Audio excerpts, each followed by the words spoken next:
Assalamualaikum warahmatullahi wabarakatuh. Perkenalkan, nama saya Zaki Aula Farizi. Saya dari kelas 01 TPLP 017 dari Prodi Teknik Informatika, ingin menjelaskan tugas paper saya yang berjudul memahami konsep database dalam teknologi informasi dan dapat mengidentifikasi penerapan database dalam teknologi informasi.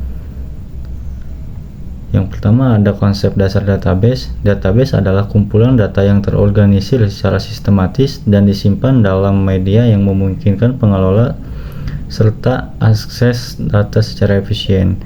Database dirancang untuk memudahkan penyimpanan, pencarian, pengembalian, dan pemeliharaan data dengan menggunakan perangkat lunak yang disebut Database Management System atau DBMS. Konsep dasar database meliputi data, kumpulan fakta atau informasi yang disimpan dalam bentuk teks, angka, gambar, atau lainnya.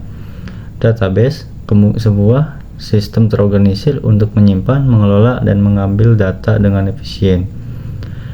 Data Management System, perangkat lunak yang digunakan untuk membuat, mengelola, dan mengakses database. Contoh MySQL, PostgreSQL, Oracle, SQL Server. Table, struktur dasar dalam database yang menyimpan data dalam basis record dan kolom. SQL, bahasa standar untuk mengakses dan mengelola database.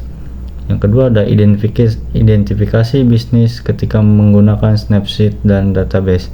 Penggunaan snapshot dan database dalam bisnis tergantung pada ukuran, kompleksitas, dan kebutuhan pengelolaan data. Berikut adalah perbandingan tentang kapan bisnis lebih baik menggunakan snapshot atau database. Yang pertama ada menggunakan snapshot.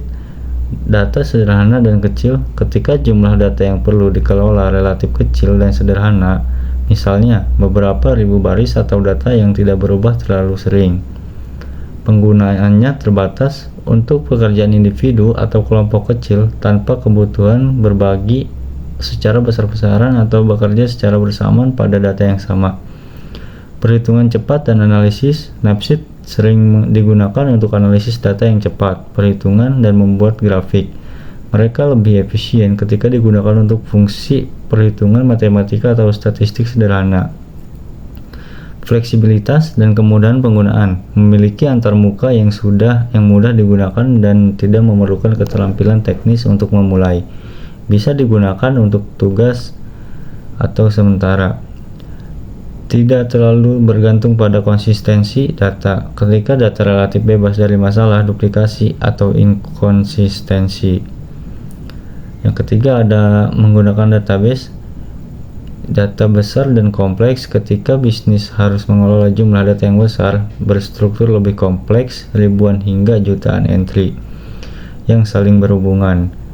Banyak pengguna dan kolaborasi. Ketika banyak orang perlu mengakses, memperbarui, atau berbagi data secara bersamaan tanpa menimbulkan konflik, database dapat memberikan pengelolaan akses berbaris peran. Keamanan data dan integrasi. Database mendukung kebijakan kontrol akses, mengurangi risiko pengeditan data yang tidak sah, dan memastikan konsistensi secara integritas data, misalnya melalui constraint dan referential integrity.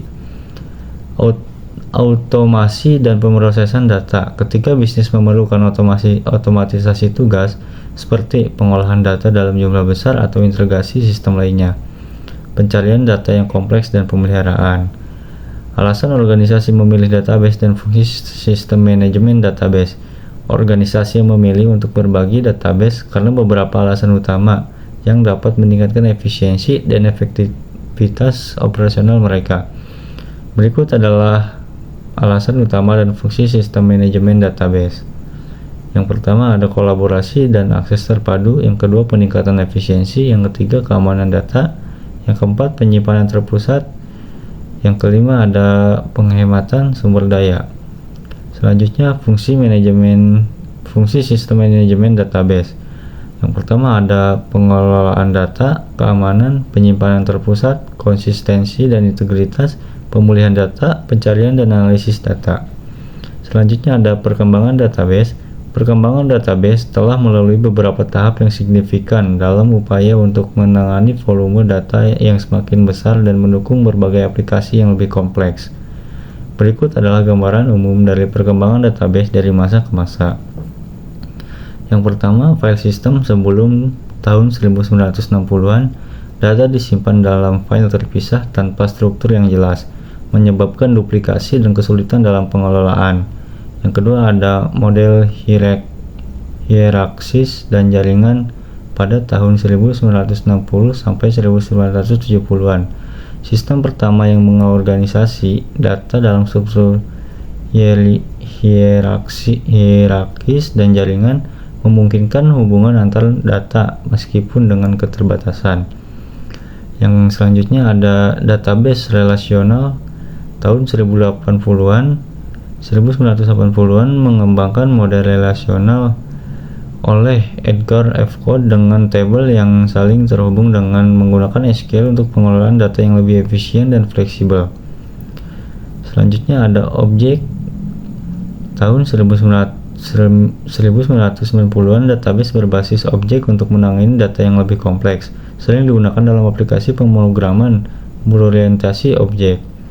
Selanjutnya non-SQL tahun 2000-an memunculkan database non-relasional untuk menangani big data dan data tidak terstruktur, mendukung skalabilitas tinggi seperti MongoDB dan Cassandra. Cloud database tahun 2010-an sampai sekarang.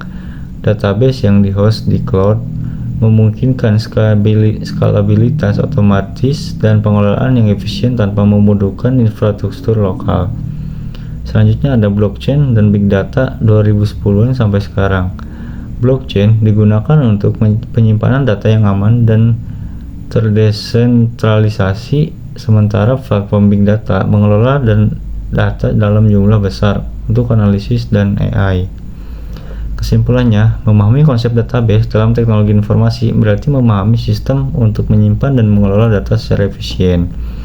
Penerapan database terlihat dalam berbagai bidang seperti sistem manajemen informasi, aplikasi bisnis, analitik, big data, dan layanan cloud yang mendukung efisiensi, keamanan, dan pengambilan keputusan berbagi data.